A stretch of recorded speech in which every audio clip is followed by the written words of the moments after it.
इन्होंने कहा कि तू जिंदा है तो जिंदगी के जीत पर यकीन कर, तू जिंदा है तो जिंदगी के जीत पर यकीन कर, है कहीं स्वर्ग तो उतार ला जमीन पर, उतार ला जमीन पर। और आज उसी स्वर्ग की कल्पना करके, आज उसी स्वर्ग यानी सुख, चैन, शांति, विकास की कल्पना को लेकर के हम सब निशिकांत भाई को लेकर के आपके यहाँ अदालत में उपस्थित हुए, आपके अदालत में उपस्थित हुए हैं आशीर्वाद लेने के लिए।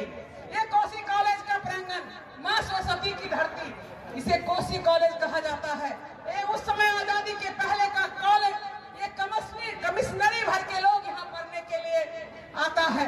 मैं गर्व के साथ बताती हूँ आपको, कहना चाहूंगी कि सांसद बनने के पहले इस कॉलेज में हमने 3 साल पढ़ाने का काम किया है। हमारे यहाँ बहुत सारे विद्यार्थी हैं, लेकिन जब नीतीश आए थे लव कुश लेकर के, बिहार में बदलाव को लेकर के, तो हमने अध्यापन का कार्य छोड़ करके राजनीति में चले गए सेवा करने के लिए, और आपका आशीर्वाद मिला कि हम एमपी भी बने और बिहार सरकार में आपकी बेटी रेणु मंत्री भी बनने का सौभाग्य मिला। ये सब आपका ही आशीर्वाद था, ये सब आपका आशीर्वाद था। आज इसी धरती पर हम निशिकांत भाई को लाए हुए हैं आपके आशीर्वाद के लिए।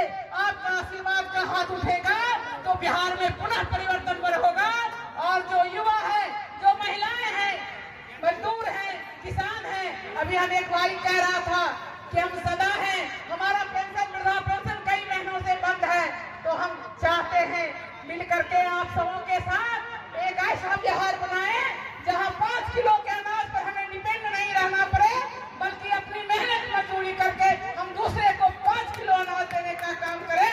हम ऐसा बिहार बनाना चाहते हैं।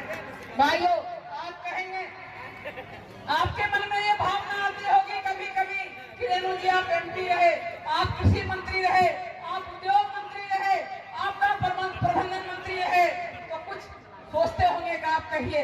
मैं अपनी बात बहुत चांदलाना बताना चाहूंगी, समय बहुत हो गया है, हम चाहते हैं भाई निशिकांत जी को सुनिए।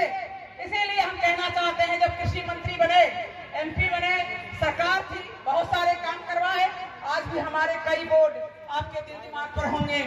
विजय जी ने वर्णन कर ही दिया, मैं इसको दोहराना नहीं चाहती हूँ। लेकिन जब कृषि मंत्री बने तो सारे पंचायत में कृषि सलाहकार की नियुक्ति हमने किया, एसएमएस की नियुक्ति की। हमारे जिला कृषि पदाधिकारी आते थे कि मैडम बीडीओ को गाड़ी नहीं, हमें गाड़ी चाहिए। हमने सभी जिलों में गाड़ी दिया। साथियों, कितना दिन मात्र 1.25 साल रहा, हमने मेला लगवाया, हमने कृषि यंत्र पर अनुदान दिया, खाद बीज पर अनुदान दिया, लोगों का खरे खरे में निपटारा करती थी समस्या का, क्योंकि मैं किसान की बेटी जानती हूँ एक हवाई चप्पल में कैसे पास करके आदमी सड़क से संसद तक जाने का काम करता है। ये पीड़ा मेरे अंदर था, इसीलिए हमने सभी किसानों को हमेशा मान सम्मान इज्जत दिया और उसके आगे बढ़ाने का काम किया। मेरे बाद आज तक किसी की नियुक्ति नहीं हुई है। आप देखें, कृषि के विकास को लेकर के आज किसान मजदूर आंदोलन पर उतारे हैं, युवाओं का हालत खराब है। उद्योग धंधे, उद्योग मंत्री रहने का मौका मिला, कम ही दिन रहे, आपको तो मालूम है, हमने इस्तीफा दे दिया। छोटे छोटे हमने बहुत उद्योग लगवाए, एक उद्योग धंधे पर हम 35% सब्सिडी देते थे, लाल फीताशाही में कभी फाइल को पढ़ने नहीं देते थे। आप किसी भी उद्योगपति से पूछ लीजिएगा, और हम बुला करके ऑफिस में सारे काम का निपटारा तुरंत करते थे। लेकिन जो उद्योग लगना चाहिए बिहार में, फूड प्रोसेसिंग का केला आधारित उद्योग, मक्का आधारित उद्योग, आलू आधारित उद्योग, मखाना आधारित उद्योग, से सारे उद्योग भी नहीं लगा, और जो उद्योग धंधे बंद थे वो भी नहीं खुला। जब मैंने बड़े बड़े उद्योगपतियों को बुला करके मीटिंग करवाया, बम्बई में, दिल्ली में, यहाँ तक कि विदेश जाकर के भी सबने कहा कि हमें सरकार से गारंटी चाहिए, सरकार यानी मुख्यमंत्री से गारंटी चाहिए। उसने कहा कि मैडम मंत्री हैं आप, मुख्यमंत्री की कृपा पर निर्भर, जिस दिन चाहेंगे मुख्यमंत्री हटा सकते हैं, लेकिन जो बिहार का मुख्यमंत्री बनता है 5 साल के लिए जनता चुनती है तो 5 साल तक रहता है, इसीलिए हमको मुख्यमंत्री की गारंटी नहीं चाहिए। तो बिहार में ना बंद उद्योग खुला, ना नया उद्योग लगा, तो आप समझ सकते हैं कि गारंटी देने में किसने कंजूसी की होगी। और साथियों, आपदा प्रबंधन मंत्री के नाते हमने जो भी लोग एक्सीडेंट में मरते हैं, आपदा में, ठंडका में, लू में, बाढ़ में, हम सभी परिवार को परिवार को 4 लाख रुपया देने का अनुदान हमने काम किया था और आज भी वो पूर्वक जारी है। ऐसे कई एनडीआरएफ, एसडीआरएफ कई जगहों पर एस्टेब्लिश कराना सबने हमने किया था। तो मैंने अपनी बात बताई और जो बची रही, आप जानते हैं परिवर्तन प्रकृति का नियम है। अभी देखिए हम करकरानी धूप में यहाँ बैठे थे, इतनी गर्मी लगी कि मुझे स्वेटर खोलना पड़ा और हमारे भाई सब उधर पेड़ के पास थे और अभी शाम हो गई है। तो परिवर्तन जरूरी है। इसी परिवर्तन का नारा देने के लिए, इसी परिवर्तन को करने के लिए आज हम लोग यहाँ उपस्थित हुए हैं। परिवर्तन जरूरी है। आपके बच्चे आज भी नहीं पढ़ पाते हैं। अच्छी शिक्षा, स्वास्थ्य का भाव हम उन सब में जाना नहीं चाहेंगे, उसको लेके आपके पास आए हुए हैं। आज मैं एक किताब पढ़ रही थी, मुझे 2 पंक्तियां बड़ी अच्छी लगी कुमार विश्वास की। कुमार विश्वास की 2 पंक्तियां बड़ी अच्छी लगी जो हमने नोट किया था कि राजा अंधा हो जाए, राजा अंधा हो जाए तो सेवा धंधा हो जाए, राजा अंधा हो जाए तो सेवा अंधा हो जाए, सच दिखलाने वाला खंभा, सच दिखलाने वाला खंभा छवि प्रबंधा हो जाए, सच दिखलाने वाला खंभा छवि प्रबंधा हो जाए। तो कहा कि युग कभी खुद को तुम मत समझो, युग कभी। और मैं युग कभी के बदले कहना चाहती हूँ, खगड़िया वासियों तुम कभी मत समझो अपने को निर्बल और कमजोर। बानी में भरकर जनता के संकल्पों का, बानी में भरकर जनता के संकल्पों का चौराहे पर अभय पुकार थे। आज वही 2024 में वही जंगल फिर से जंगल राज आ गया। आज कोई भी इंसान यहाँ पे सुरक्षित महसूस नहीं करता है। आज हम अगर बात करें खासकर कुशवाहा समाज की, जब भी मैं सुबह में उठता हूँ तो हर रोज मुझे कोई ना कोई मैसेज मिलता है कि आज इस कुशवाहा की भाई की हत्या कर दी गई, आज उस कुशवाहा भाई की हत्या कर दी गई, आज इस गरीबों की हत्या कर दी गई, लेकिन इसका कुछ भी परिणाम नहीं होता है। और खासकर कुशवाहा को मुख्य रूप से इसको टारगेट किया गया है।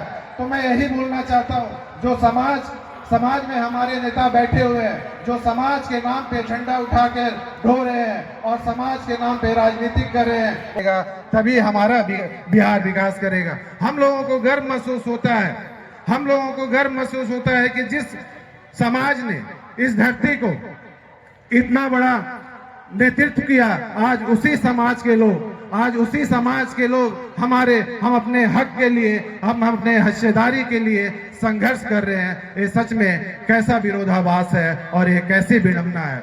साथियों, हमारे ही समाज के लोगों ने ये पूरे बिहार ही नहीं, मगध ही नहीं, बल्कि पूरे देश, दुनिया, अखंड भारत पे शासन पैदा हुआ है, ना तो उनके बाद कोई ऐसा शासक पैदा हुआ है। लेकिन आज हम लोग कहीं ना कहीं बिखर गए हैं, कहीं ना कहीं हम लोगों में आज फूट हो गई है, कहीं ना कहीं हम लोग भटक गए हैं अपने रास्ते से।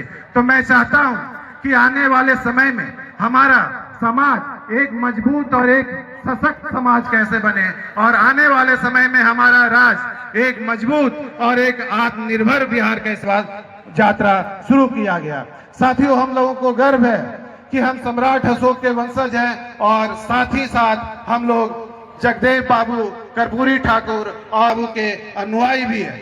हम लोग ना तो कभी झुकते हैं और ना ही तो हम कभी झुकने वाले हैं। और इस लड़ाई और ये संघर्ष तब तक जारी रहेगा जब तक हमें अपना हक और अपना अधिकार नहीं मिल जाता है। तो साथियों, इस लड़ाई में मैं चाहता हूं कि आप लोग सभी हमारे साथ, हम लोग अपनी ताकत दिखाएं और आने वाले समय में हम इस सत्ता को बदलें, इस राजनीति को बदलें। साथियों, आप लोग आज यहाँ पे मेरे बुलाने पर यहाँ आए, मेरे बातों को सुनने आए, मेरे विचारों को समझने के लिए आए। मुझे आप लोगों ने इतना प्यार दिया, इतना सम्मान दिया। इस प्यार और इस सम्मान को मैं जिंदगी भर आप लोगों का मैं आभार व्यक्त करता हूँ। और मैं आज आप लोगों को विश्वास दिलाता हूँ, आज मैं इस लड़ाई को आखिरी सांस तक लड़ता रहूंगा, आखिरी सांस तक लड़ता रहूंगा। जय हिंद, जय बिहार, जय खगड़िया, जय सम्राट अशोक, जय जगदेव, जय सतीश बाबू, जय भीम, जय कलाम। शुक्रिया, थैंक यू।